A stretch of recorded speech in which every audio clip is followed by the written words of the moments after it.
नमस्कार. चला आज आपण बनवणार आहोत मुरमुरे चिवडा. त्यासाठी लागणार आहे मीठ, लसूण, कढीपत्ता आणि लाल मिरची.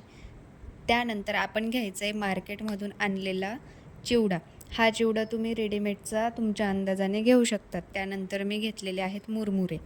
आता आपण काय करणार आहोत, जे लसूण घेतलेला होता त्याला खलबत्त्यामध्ये टाकून छान असे ठेचून घ्या. ठेचून याची चवच वेगळी लागते आणि खरं तर स्वाद हा ठेचून घेतलेल्या लसणाचाच असतो. आता तो लसूण एका वाटीमध्ये मी काढून घेतलेला आहे. आता जे तुम्ही मुरमुरे घेतलेले होते त्याच्यामध्ये तुम्ही तो चिवडा ॲड करा. चिवडा ॲड करून झाल्यानंतर त्याला व्यवस्थित मिक्स करून घ्या आणि एका कढईमध्ये 1-2 पळी तेल घाला आणि त्यामध्ये तो लसूण टाका ठेचलेला आणि त्या लसणामध्ये तुम्ही आता कढीपत्ता घाला.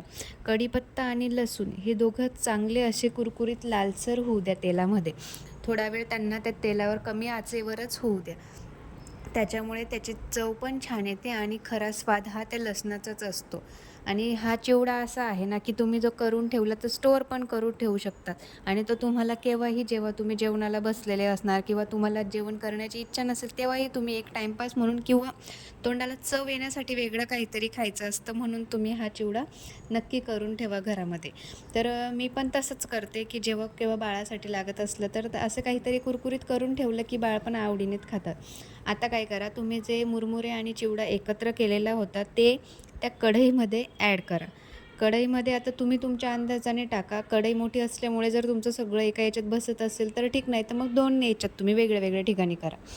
तर आता तुम्ही त्याच्यामध्ये चवीनुसार मीठ घाला आणि लाल मिरची तुम्ही टाका. लाल मिरची ही तुमच्या अंदाजाने टाका, की घरात तिखट किती खातात असं.